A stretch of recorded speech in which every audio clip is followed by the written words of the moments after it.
জানাইছে মুহূৰ্তৰ এটা বিগ ব্ৰেকিং নিউজ এবাৰ যোৰহাটত সংঘটিত হ'ল ভয়ংকৰ ঘটনা প্ৰাক্তন ভণ্ড প্ৰেমিকে 17 বছৰীয়া কিশোৰীক ব্লেডেৰে ডিঙি ৰেপি হত্যাৰ চেষ্টা আৰু এই মুহূৰ্তৰ আসাম লাইভ 7 দৰ্শকক জনাইছে এটা বিগ ব্ৰেকিং নিউজ যোৰহাটত সংঘটিত হৈছে ভয়ংকৰ ঘটনা ভণ্ড প্ৰেমিকে কিশোৰীক ব্লেডেৰে ডিঙি ৰেপি চলালে হত্যাৰ চেষ্টা হয়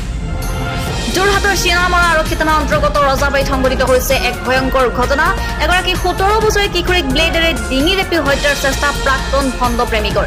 কিশোৰীগৰাকীয়ে যুৱকজনৰ সৈতে যোগাযোগ নৰখাৰ বাবে মঙলবাৰে বাথৰুমলৈ যোৱাৰ সময়ত ৰোহিত ৰাজপুত নামৰ যুৱকজনে কিশোৰীগৰাকীক মাটিত বগৰাই ব্লেডেৰে ডিঙি ৰেপি হত্যাৰ চেষ্টা কৰে পাছত ঘৰৰ মানুহে দেখা পাই যুৱকজন পলায়ন কৰে আৰু কিশোৰীগৰাকীৰ পিতৃয়ে চিনামৰা আৰক্ষী থানাত দাখিল কৰা এজাহাৰৰ ভিত্তিত ভণ্ড প্ৰেমিক ৰূপী যুৱকজনক গ্ৰেপ্তাৰ কৰে আৰু ইফালে আঘাতপ্ৰাপ্ত কিশোৰীগৰাকীক যোৰহাট মেডিকেল কলেজত চিকিৎসাৰ অন্তত আজি ঘৰলৈ অনা হয় যোৰহাটৰ পৰা প্ৰাণ মেধিৰ ৰিপৰ্ট আসাম লাইভ 7